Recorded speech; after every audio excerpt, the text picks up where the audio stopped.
Julius Caesar, Hannibal, Napoleon, Alexander the great আর Genghis Khan, এদের প্রত্যেককেই ইতিহাস মনে রেখেছে এক একজন সর্বজয়ী সেনাপতি হিসেবে।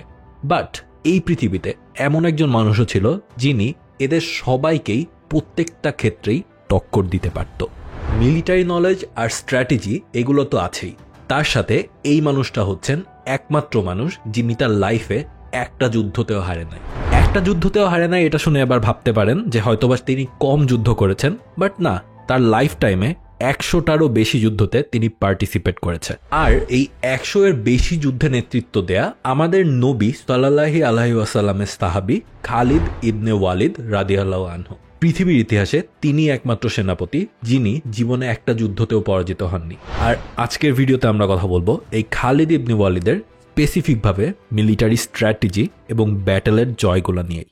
খালিদ ইবনে ওয়ালিদকে আমাদের নবী সাইফুল্লাহ বা আল্লাহর তরবারি উপাধি দিয়েছিলেন। এই উপাধিটা এসেছিল মুতায়ের যুদ্ধের পর। সে সময়টায় এনভয়দের হত্যা করা যুদ্ধ ঘোষণা করা সামিল ছিল। আর যদিও মুসলিমরা তখনও আরবে নিজেদের একটা জায়গা করে নিচ্ছে, কিন্তু বাইজেন্টাইন এম্পায়ারের কাছে তখনও আমরা আসলে কিছুই ছিলাম না। আর এই অ্যারোগেন্স থেকেই যখন আল বালকায়ের গভর্নরের কাছে নবীজি তার পত্রবাহককে পাঠান, তাকে কিন্তু হত্যা করা হয়। আর সেই সময়ও মুসলিমদের দিক থেকে যুদ্ধ ঘোষণা ছাড়া আর কোনো অপশনই থাকে না। যায়েদ ইবনে রাইথা রাদিয়াল্লাহু নেতৃত্বে 3000 সৈন্যের এক বাহিনী নবী প্রেরণ করার সিদ্ধান্ত নেন। আর সেই সময়ের হিসেবে এটা ছিল মুসলিমদের জড়ো করা সবথেকে বড় ফোর্স। বাট অন্যদিকে মুসলিমদের আটকানোর জন্য বাইজেন্টাইন এম্পায়ার আর তাদের সাথে থাকা আরো বিভিন্ন গোত্রের সৈন্যরা মিলেছিল প্রায় 1 লাখের এক বিশাল বাহিনী। অনেক সোর্সের মতে এই সংখ্যাটা 2 লাখও হতে পারে, কিন্তু এত বিশাল বাহিনী দেখেও কিন্তু মুসলিম বাহিনী পিছুপা সে সময় হয়নি। বাট তারপরেও আপনি নাম্বারটা চিন্তা করেন, আমরা যদি কমও ধরি তাহলে 1 লাখ, আর এইদিকে মুসলিমদের 3000। ফলাফল প্রথম দিকে যা হওয়ার কথা ভাবছেন সেটাই হয়। একে একে যায়েদ ইবনে হারিসা রাদিয়াল্লাহু আনহু, জাফর বিন আবি তালিব রাদিয়াল্লাহু আনহু ও আব্দুল্লাহ বিন রাওয়া রাদিয়াল্লাহু আনহু শহীদ হন। আর তারপরই সবার সম্মতিতে যুদ্ধের সেনাপতি নির্বাচিত হয় খালিদ ইবনে ওয়ালিদ রাদিয়াল্লাহু আনহু প্রথমবারের মতো। এন্ড এই যুদ্ধ দিয়েই তিনি তার অসম্ভব বুদ্ধিমত্তার পরিচয় দেন। মুসলিমরা এই যুদ্ধে 3টা ইউনিট ধরে আগাচ্ছিল পাশাপাশি। তিনি কমান্ড নিয়েই প্রথমে সামনে 2টা ইউনিট দিলেন এবং পেছনে একটা ইউনিট নিয়ে আসলেন। এন্ড এই 3 ইউনিট একটু পরপর শাফল করা শুরু করলো, মানে একজন সামনে গেলে আরেকজন পিছে যাচ্ছে এই রকম। আর এইটা দেখে যুদ্ধের কেওসের মধ্যে বাইজেন্টাইন আর্মি ভাবলো যে মুসলিমদের মেবি রিইনফোর্সমেন্ট আসা শুরু করে দিয়েছে। শত্রুপক্ষের আক্রমণের ধার কমে আসলো, কারণ তারা বুঝছে না যে আসলে কি হচ্ছে। আর এই অনবরত সাফল করতে থাকা স্ট্র্যাটেজি আর একটা দিকেও হেল্প করে। ফ্রন্ট লাইনে যারা একটু ইনজুর্ড হচ্ছিল, সাফলের কারণে তারা অল্প সময়ের মধ্যেই ব্যাকলাইনে এসে ট্রিটমেন্ট পাচ্ছিল, প্লাস রেস্ট নিতে তো পারছিলই। কিন্তু তারপরেও মাত্র 3000 সৈন্য নিয়ে 1 লাখ সৈন্যকে হারানো পসিবল কোনোভাবেই না, এটা আপনি বুঝতেই পারছেন। খালিদ ইবনে ওয়ালিদ এই কারণে এই শাফলিং ট্যাকটিক্স ইউজ করতে করতেই আস্তে আস্তে পেছনে রিট্রিট করা শুরু করে। আর এইদিকে বাইজেন্টাইনরা দেখতে পাচ্ছিল যে মুসলিমদের নতুন ফোর্স আসতেই আছে, বাট একই সাথে তারা আস্তে আস্তে পিছাচ্ছে। এটা দেখে তারা ভাবা শুরু করলো মুসলিমরা সম্ভবত ওদেরকে একটা ট্র্যাপের দিকে নিয়ে যাচ্ছে।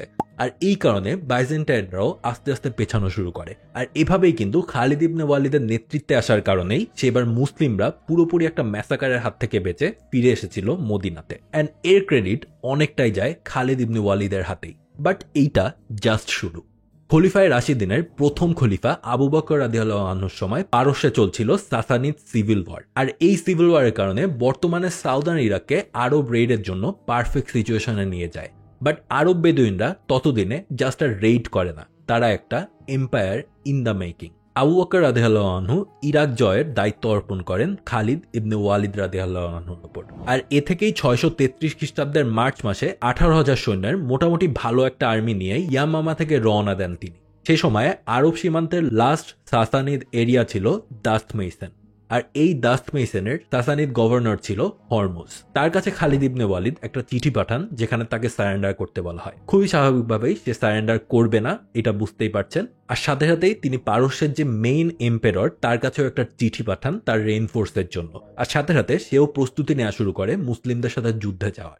এখন হারমোজের এলাকায় পৌঁছানোর মোট 2টা রাস্তা ছিল আরবের দিক থেকে, একটা কাজিমা হয়ে আর অন্যটা উবালা বা বর্তমানের আল আবেলা হয়ে। খালিদ ইবনে ওয়ালিদ তার পত্রবাহককে পাঠিয়েছিলেন কাজিমা হয়ে। আর এই কারণে হরমোজ ধরে নেয় খালিদের আর্মিও হয়তো সেই দিক থেকেই আসবে।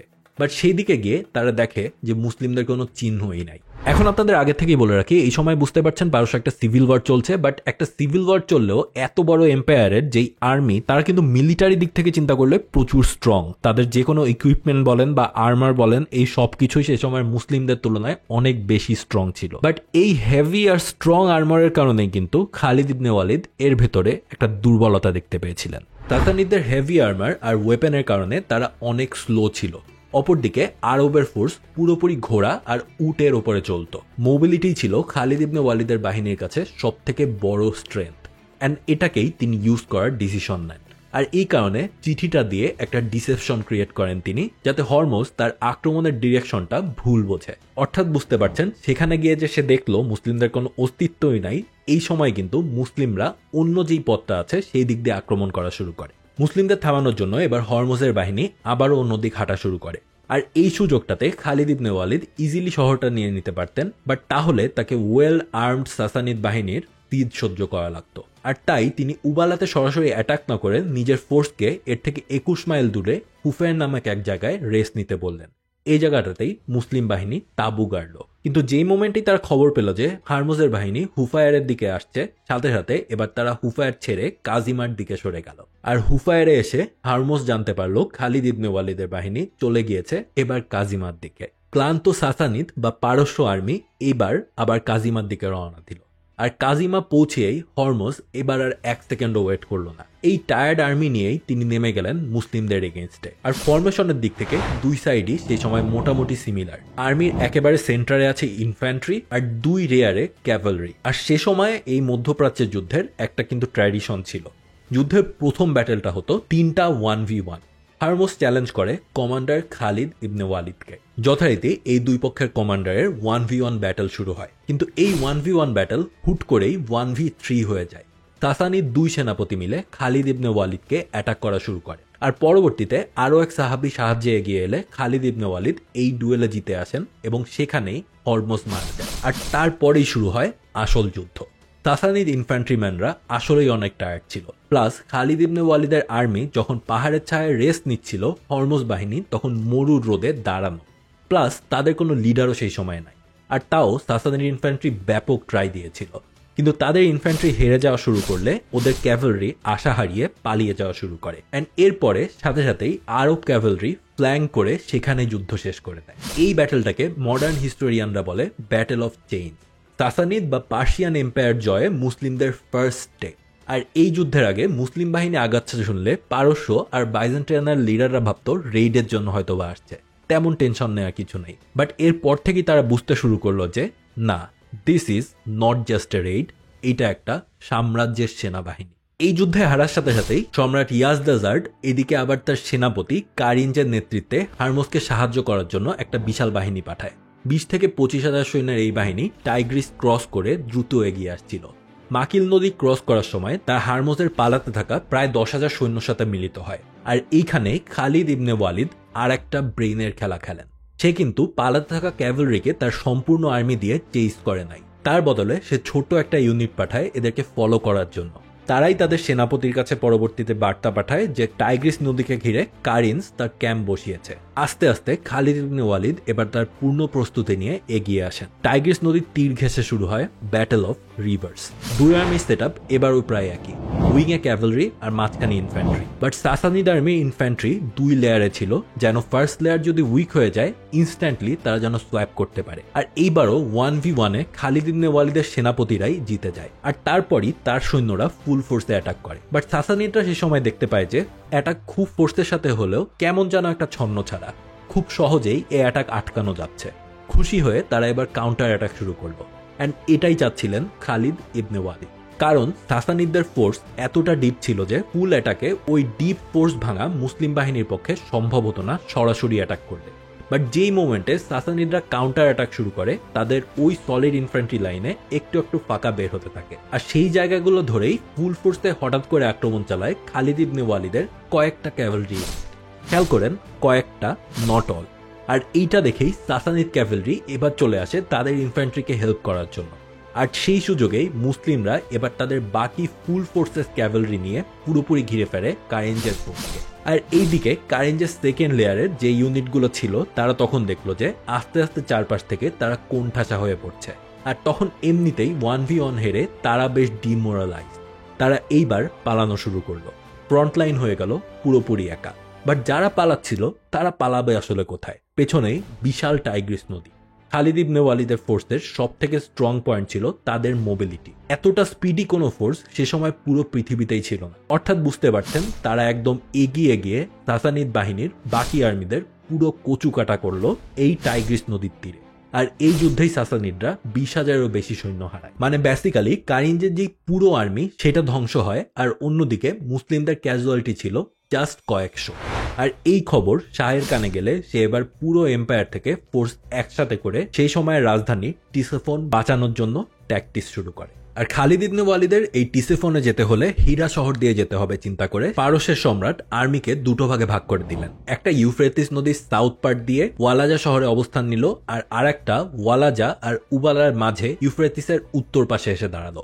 খালিদ ইবনে ওয়ালিদ সিদ্ধান্ত নিলেন দুই ফোর্সের সাথে তিনি ফাইট করতে পারবেন না, আর এই কারণে দক্ষিণে থাকা ফোর্সটাকে তিনি টার্গেট করে আগানো শুরু করলেন। আর এই একই সাথে কিন্তু খালিদ ইবনে ওয়ালিদ যেই শহরগুলো জয় করছিল সেই সব শহর থেকে আস্তে আস্তে তার আর্মির সংখ্যা বাড়াচ্ছিল। খুবই সহজে তার যেই ড্যামেজ সেই ড্যামেজ কন্ট্রোল করেও মুসলিম বাহিনী হয়ে যায় প্রায় 25,000 সৈন্যের মতো। আর এদিকে মুসলিম আর্মি যে মার্চ করছে সেই খবর উত্তরে থাকা আর্মিও পেয়ে গিয়েছিল। ইনস্ট্যান্টলি তারাও মুভ করতে শুরু করলো নদীর ওই পারে থাকা তাদের আর এক পার্টকে হেল্প করার জন্য। বাট এরাও মুসলিম বাহিনীর মোবিলিটিকে আন্ডার এস্টিমেট করেছিল। তারা যে কতটা ফোর্স এবং কতটা স্পিডের সাথে আক্রমণ করতে পারে এই ধারণা সে সময় কেউই করতে পারত না। মে মাসের মাঝামাঝি দুই বাহিনী একে অপরের মুখোমুখি হলো। ইউফ্রেটিসের শাখা নদী খাসেফের দক্ষিণ পশ্চিমে প্রায় 2 মাইল এরিয়া জুড়ে এই যুদ্ধ শুরু হয়। ইনিশিয়ালি দুই আর্মি কোনো শব্দ না করে চুপচাপ বসেছিল। সাসানিদরা এক্সপেক্ট করছিল যত সময় যাবে তত উত্তর থেকে তাদের জন্য সাপোর্ট আসার সম্ভাবনা বাড়বে।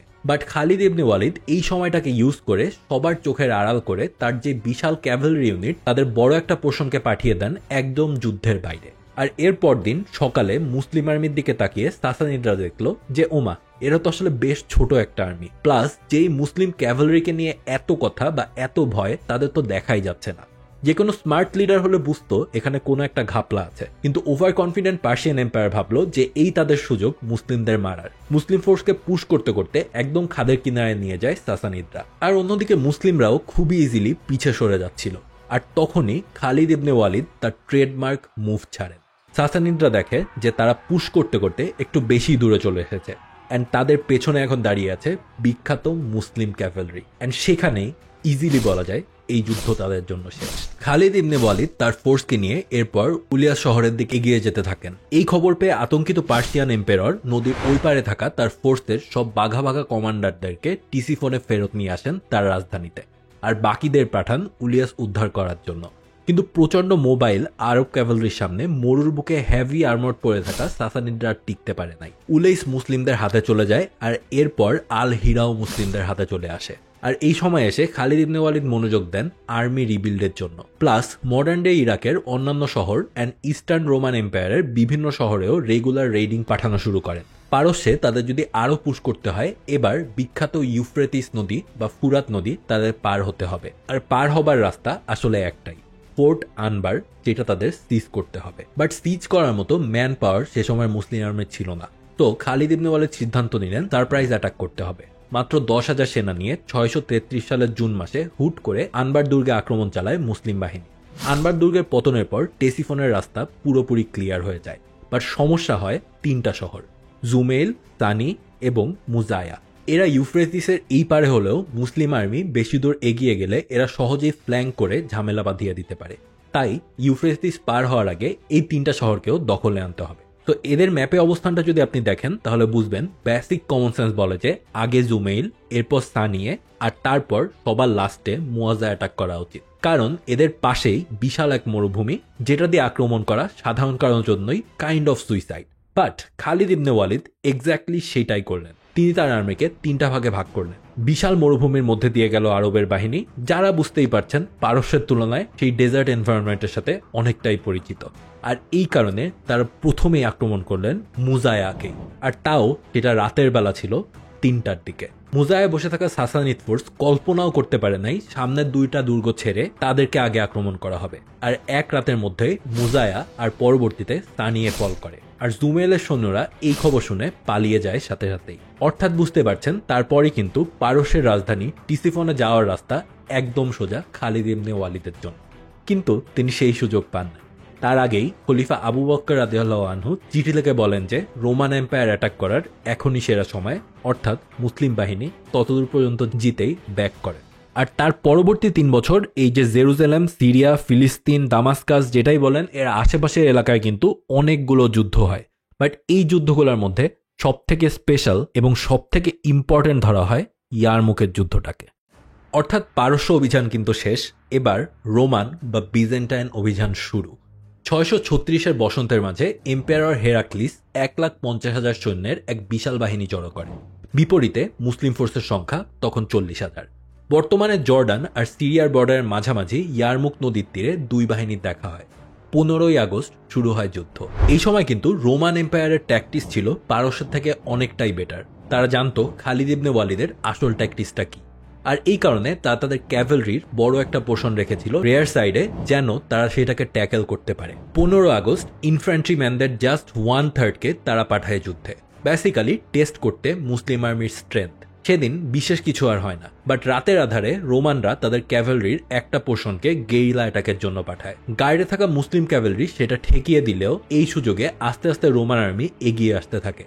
এন্ড তারা প্ল্যান করে মুসলিমরা যখন ফজরের নামাজ পড়তে বসবে সেই সময় তারা আক্রমণ করবে। কিন্তু খালিদ ইবনে ওয়ালিদ আগে থেকেই আইডিয়া করতে পেরেছিল যে এমন কোনো কিছুর প্ল্যানই রোমানরা আসলে করবে তাদের ফজরের নামাজে বসে থাকার সেই সময়ের দুর্বলতাকে নিয়ে। তিনি ওই লাইট ক্যাভেলরি ইউনিটকে আগে থেকে অর্ডার করে রেখেছিলেন তারা যেন ক্যাম্পে ফেরত না আসে, অর্থাৎ তারা ক্যাম্পের থেকে আরো বেশ সামনে গিয়ে পাহারা দিচ্ছিল। আর এই কারণে রোমানরা যে এগিয়ে আসছে সেটা মুসলিম আর্মির কাছে খবর চলে যায়। বলা হয়ে থাকে যে মুসলিম বাহিনী সেদিন যুদ্ধের ফরমেশনে থেকেই ফজরের নামাজ আদায় করেছিল। অর্থাৎ বুঝতে পারছেন ব্যাটেল ফিল্ডে বসে যেই পজিশনে যুদ্ধটা করা লাগতো, অর্থাৎ মাঝখানে ইনফ্যান্ট্রি, 2 দিকে ক্যাভেলরি, সেই পজিশনে থেকেই তারা নামাজ আদায় করেছিল ফজরের। ভোরের প্রথম আলোতে সারপ্রাইজ দিতে আসা রোমান আর্মি দেখতে পায় খোলা চোখে ফুল ফরমেশনে দাঁড়িয়ে থাকা মুসলিম বাহিনীকে। অর্থাৎ সাথে সাথেই শুরু হয়ে গেল যুদ্ধ। সবগুলো ফ্রন্টে সমানে সমানে চলতে থাকলেও রোমানরা টার্গেট করেছিল মুসলিমদের যে কোনো একটা উইংকে ভেঙে ফেলার, আর সেটা ছিল মুসলিম ফোর্সের রাইট উইং। প্রবল ম্যান পাওয়ারের জোরে একের পর এক লাইন ব্রেক হতে থাকে মুসলিমদের রাইট সাইডে। পুরো রাইট উইং এর পরবর্তীতে রিট্রিট করতে বাধ্য হয়, তারা ক্যাম্পে ফেরত যায়। কিন্তু বলা হয়ে থাকে যে সেই সময় মুসলিম যোদ্ধাদের স্ত্রীরা ক্যাম্পে ফিরতে থাকা সেনাদের কাপুরুষ, ভীরু এইসব বলে খেপিয়ে দিয়ে আবারও যুদ্ধে পাঠিয়ে দেয়। ইভেন এই বিশেষ কারণেই কিছু স্কলারের মতে এই ইয়ারমুক যুদ্ধ জয়ের পেছনে মুসলিম নারীদের অবদান পুরুষদের সমান সমানই ধরা হয়। আর সেম কাহিনী হয় লেফট উইংয়েও, অ্যান্ড সেখানেও নারীরা আর এক ধাপ ওপরে। তারা ফিরতে আসা সেনাদের দিকে নাকি পাথর ছুঁড়ে মারা শুরু করেছিল। লজ্জায় রাগে মুসলিম আর্মি আবারও ঐক্যবদ্ধ হওয়া শুরু করে। আর এতক্ষণ পর্যন্ত খালিদ ইবনে ওয়ালিদ জাস্ট দেখছিল আর অবজার্ভ করছিলেন। বাট তিনি আবার ফেরত আসা সৈন্যদের দেখে তার মাথায় একটা নতুন চিন্তা আসে। রোমানরা ইউনিট বাই ইউনিট প্ল্যান করছিল। তিনি ভাবলেন যদি এই একটা একটা করে ইউনিট ধরে ভেঙে দেওয়া যায় তাহলে রোমানদের প্ল্যান ধসে পড়বে। তিনি তার পুরো ক্যাভেলরিকে এক করে ফেলেন নিজের আন্ডারে, আর এরপর একটা ফ্রন্ট ধরে তিনি আগাতে শুরু করেন। শুরুতেই রাইট উইং এর চারপাশ দিয়ে ক্যাভেলরি চার্জ করেন, আর সেম কাজ করা হয় পরবর্তীতে লেফট উইং এ। কিন্তু লেফটে অ্যাটাক করার সময় তিনি যা ছোট একটা ইউনিটকে রোমান আর্মির ফ্ল্যাঙ্কে পাঠিয়ে দেন, জাস্ট একটা দায়িত্ব দিয়েই রোমান ইনফ্যান্ট্রির কমান্ডারদের খুঁজে খুঁজে বের করতে হবে এবং তাদেরকেই হত্যা করতে হবে। অ্যান্ড সামহাউ তারা সেইটা করতে সক্ষম হয়েছে। ফ্ল্যাঙ্ক রিট্রিট করছে, ইনফ্যান্ট্রির কমান্ডাররা ডেড, রোমানরা এইবার পিছিয়ে যাওয়া শুরু করলো। আর যুদ্ধের তৃতীয় দিনেও মুসলিম ফোর্সের উইং প্রবল প্রেসারে ফেলতে থাকে রোমানদের। কিন্তু খালিদ ইবনে ওয়ালিদের ইউনিটের ক্যাভেলরি সামহাউ প্রতিবার উইংকে বাঁচাতে সক্ষম হয়। আর চতুর্থ দিন তাকে বলা হয় ডে অফ লস্ট আইস, কারণ এই দিনে রোমান আর্চাররা এত পরিমাণ তীরবর্ষণ শুরু করেছিল যে সেই দিন অসংখ্য মুসলিম সৈন্য তাদের চোখ হারিয়েছিল। আর সবচেয়ে বেশি সাফার করেছিল মুসলিমদের right wing as usual, and সেটাকে ব্যাকআপ দিতে লেফট উইংও আস্তে আস্তে দুর্বল হয়ে পড়ছিল। আর যুদ্ধের প্রথম 3 দিনেই রোমানদের সিক্রেট টার্গেট ছিল আরব আর্মির ইয়েমেনি আর্চারদের মারা। অর্থাৎ এই কয়েকদিনে আর্চারদের সংখ্যা কিন্তু কমে গিয়েছে, আর এর পরিপ্রেক্ষিতেই অন্যদিকে রোমান আর্চাররা কিন্তু একটা আপার হ্যান্ড পেয়ে যায়। অ্যান্ড সেটার রেজাল্ট আসেই এই চতুর্থ দিন। রোমান আর্চারদের জবাব দেয়াই যাচ্ছিল, জাস্ট আর্চার দিয়েই ওরা মুসলিমদের প্রায় কচুকাটা করে ফেলছিল। চতুর্থ দিনে রোমান অ্যাডভান্স ঠেকানোর কোনো উপায় দেওয়া যাচ্ছিল না। ক্যাম্প পর্যন্ত চলে এসেছিল রোমানদের advance, and on that moment something extraordinary happened. মুসলিম নারীরা যুদ্ধে যোগ দেওয়া শুরু করে। আর এইটা নিয়ে কিছু কিছু জায়গায় দ্বিমত থাকলেও আর এক্স্যাক্ট কি হয়েছিল সেটা জানা না গেলেও এইটা আমরা জানি যে সেই দিন রোমানরা কিন্তু আবার পিছু হটতে বাধ্য হয়েছিল। আর এর পরবর্তীতে পঞ্চম দিনটাকে রেস্ট ডে হিসেবে ঘোষণা করা হয়। আপনারা জানেন সেই সময়ের যুদ্ধে এটা কিন্তু খুবই নর্মাল একটা জিনিস। আর সেই দিনই খালিদ ইবনে ওয়ালিদ সিদ্ধান্ত নেন যে না, এভাবে আর হবে না। তিনি তার পুরো ক্যাভেলরি ইউনিটকে এবার তার রাইট উইংয়ে নিয়ে আসেন, আর জাস্ট একটা ইউনিটকে পাঠিয়ে দেন পুরো ডেজার্ট ঘুরে আসার জন্য। বুঝতেই পারছেন তার ট্রেডমার্ক মুভ আসতে যাচ্ছে আবারও। আর ষষ্ঠ দিনের যুদ্ধ শুরু হওয়ার সাথে সাথেই রোমানরা দেখে যে উইং দিয়ে বিশাল আরব ক্যাভেলরি অ্যাটাক করতে আসছে, আর সেটা কাউন্টার করার জন্য তাদের লেফট থেকে ক্যাভেলরি মুভ করা শুরু করে। অ্যান্ড এই মোমেন্টটাতেই লেফটের ইনফ্যান্ট্রিকে ফ্ল্যাঙ্ক করার জন্য হাজির হয় ওই একটা ইউনিট। 3 সাইডের অ্যাটাকে রোমান আর্মি পুরোপুরি প্যানিক মোডে। তখন খালিদ ইবনে ওয়ালিদ এবার নিজেই ফ্ল্যাঙ্ক হোল্ড করার সিদ্ধান্ত নিলেন, আর তার বাকি ক্যাভেলরি এক এক করে প্রতিটা ফ্রন্টে তাণ্ডব চালিয়ে গেল। ৭৫,০০০ রোমান সৈন্য মারা যায় এই যুদ্ধে। আর এরপরে খালিদ ইবনে ওয়ালিদ আরও অসংখ্য যুদ্ধ করেছেন, অ্যান্ড ইতিহাসের একমাত্র কমান্ডার হিসেবে 100% উইন রেকর্ড নিয়ে তিনি এখনও টিকে আছেন প্রতিটা মিলিটারি স্টাডি রিলেটেড রিসার্চে। বুঝতেই পারছেন আসলে অনেক শর্টে এবং অনেকগুলো মেজর বড় বড় ব্যাটেল বাদ দিয়ে আসলে বলা লেগেছে, বাট তাদের মধ্যে সব থেকে সিগনিফিকেন্ট যেই ব্যাটেলটা সেটা নিয়ে কিন্তু কথা বলেছি আমি এই ভিডিওতে। আসলে আমি জানি না এই ভিডিওটা আপনাদের কেমন মনে হয়েছে বা কেমন লাগছে। টু বি অনেস্ট, আমি যখন থেকেই এই ধরনের ব্যাটেল ফিল্ড রিলেটেড ভিডিও বানাই আমার কাছে প্রচুর রিকোয়েস্ট এসেছে যে ইসলামিক হিস্ট্রি নিয়ে ভিডিও বানানোর। টু বি অনেস্ট, একেবারে শুরুর দিকে যদি বলি আমার আসলে সাহসও ছিল না এত ইম্পর্টেন্ট অ্যান্ড সিগনিফিক্যান্ট একটা জিনিস নিয়ে, আমাদের ধর্মের এত ইম্পর্টেন্ট একটা জিনিস নিয়ে ভিডিও বানানোর। আমি নিজেকে আরো পরিপক্ক করতে চেয়েছিলাম অ্যান্ড দেন আস্তে আস্তে এখানে হাত দিতে চেয়েছিলাম। তো গত রমজানেও আমি কিন্তু ইসলামিক ইতিহাস নিয়ে বেশ 2-3টার মতো ভিডিও দিয়েছি। অ্যান্ড মনে হলো খালিদ ইবনে ওয়ালিদ যে অবভিয়াসলি আমার মতে one of the best military tactician, and আমি যদি র্যাঙ্ক করি, আমার পছন্দের লিস্ট করি যে কোন মিলিটারি কমান্ডার সবার উপরে থাকবেন, অবভিয়াসলি নাম্বার 1-এ খালিদ ইবনে ওয়ালিদই থাকবেন। তো তাকে নিয়ে ভিডিওটা বানানোর জন্য এখনই মনে হলো একদম বেস্ট টাইম। আমি বলতেছি না ভিডিওতে আমার কোনো ভুল হয় নাই বা একদম আমি পুরোপুরি নিখুঁত রাখতে পেরেছে কিনা, আই ডোন্ট নো, আপনারা এটা জাজ করবেন। বাট তারপরেও যদি ভুল হয়ে থাকে আমি প্রথমবারের মতো আমার কোনো ভিডিওর জন্য আপনাদের কাছে ক্ষমা চেয়ে নিচ্ছি আগের থেকেই, বিকজ এইরকম একটা সেন্সিটিভ না, অনেক ইম্পর্টেন্ট একটা টপিকে আমি আসলে কোনো ভুল করতে চাই না। বাট তারপরেও অনিচ্ছাকৃত কোনো ভুল হয়ে গেলে আসলে ক্ষমা সুন্দর দৃষ্টিতে দেখবেন, এই আর কি। তো ভিডিওতে ইউজ করা সবগুলো সোর্সই নিচে দেওয়া থাকবে, অ্যান্ড আপনারা যদি নিজেরও রিসার্চ করেন এটা কিন্তু জানবেন ইসলামিক হিস্ট্রি, আমি নিজে মুসলিম জাস্ট এই জন্যই বলছি না, ওয়ার্ল্ডের সব বড় বড় যেসব মিলিটারি ট্যাকটিশিয়ান অ্যান্ড বড় বড় যত মানুষজন আসলে যুদ্ধ নিয়ে গবেষণা করেন সবাই খালিদ ইবনে ওয়ালিদের মিলিটারি ট্যাকটিক্সকে সবসময় সবার ওপরেই রেখেছেন, অ্যান্ড সেইটা নিয়ে আসলে ভিডিওটা বানালাম। তো আরও অনেক যুদ্ধ নিয়ে আসলে ভিডিও বানানো যায়। আপনারা আসলে আর কোন কোন যুদ্ধ নিয়ে ইসলামিক হিস্ট্রির আর কোন কোন যুদ্ধ নিয়ে ভিডিও চান সেটাও কমেন্টে লিখে যেতে পারেন। এইবারে রমজানে ট্রাই করব, আর না হলে নেক্সট রমজানে ইনশাল্লাহ 2-1 বছরে আশা করি আরও কিছু এক্সপিরিয়েন্স হবে আমার, আস্তে আস্তে আরও কিছু স্কিল বাড়বে এরকম ইম্পর্টেন্ট কিছু নিয়ে ভিডিও করার জন্য। বিকজ আমি চাই এই ভিডিওগুলো থেকে যাক সবসময়, নট আনলেস আমি যাতে 5 বছর পর ভিডিওটা দেখে আমার যাতে না মনে হয় যে আরে না এই জিনিসটা আরো বেটার করতে পারতাম আমি। সো আমি আমার ফুল টুক দেওয়ার ট্রাই করতেছি এই ভিডিওগুলোতে। আপনারা অবশ্যই আপনাদের কমেন্টে আপনাদের মতামত জানাবেন, আপনাদের যে কোনো ধরনের মতামত আমাকে আরো ইন্সপায়ার করবে নেক্সট আরো ভিডিও বানাতে। তো এই তো, দ্যাটস অল ফর টুডে। এই ভিডিওটা শেয়ার করেন সবার সাথে, আমি জানি আমি না বললেও আপনারা করবেন এই ভিডিওগুলো share. So but anyway, that's all for today. Until my next upload, have a good week, good by.